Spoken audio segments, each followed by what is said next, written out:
Tak ahoj všichni, chtěl bych vám ukázat, jak se udělá takováhle vlaštovka. Je to vyrobené z papíru. Vepředu je více papíru, aby to mělo zátěž a tím pádem letěla rovně a ne vybočovala nikam z cesty.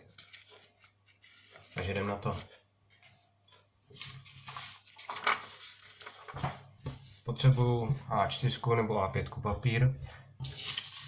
Začnu tím, že ho přehnu.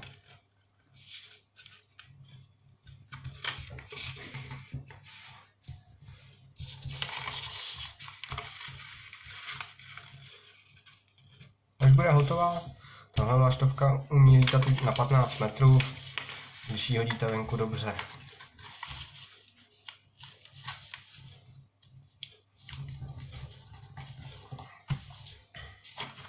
Snažte se, abyste to měli všechno přesně. Ty musíte zahladit. Čím přesnější je, tak tím je rychlejší.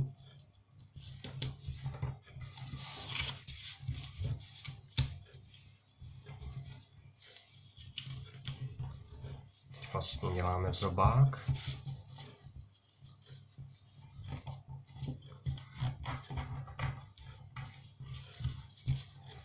Tady to je nejtěžší na této vlaštovce.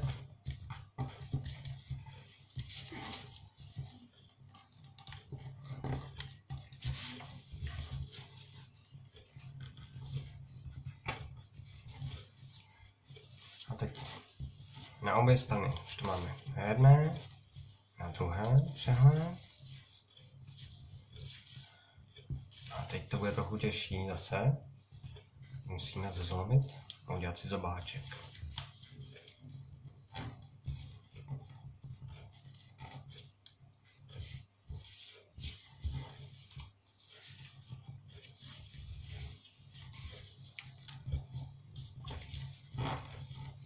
Teď vám to sice nepřijde, ale tenhle ten zobáček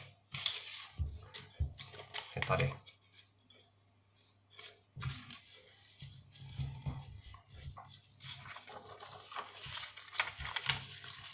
Díky tomu je potom předek té vlaštovky těžší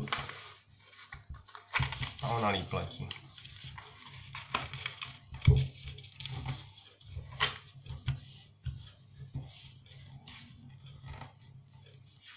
Vím, že umíte určitě všichni šipku, ale šipku umí každý malé dítě.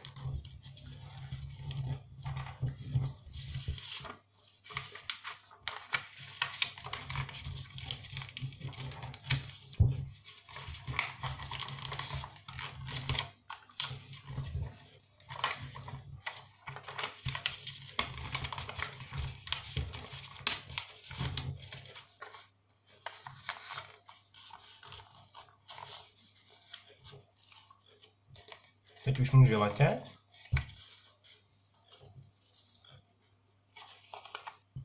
Ale proto, aby lítala rovně, tak ji tady vzadu na ocasu ještě uděláme kormidlo.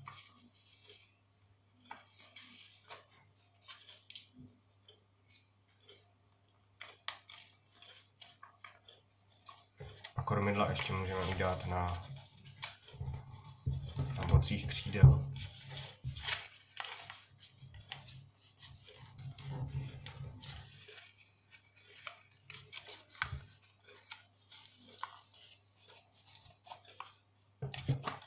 A je hotová. Teď už si ji můžete namalovat a pouštět venku na větru.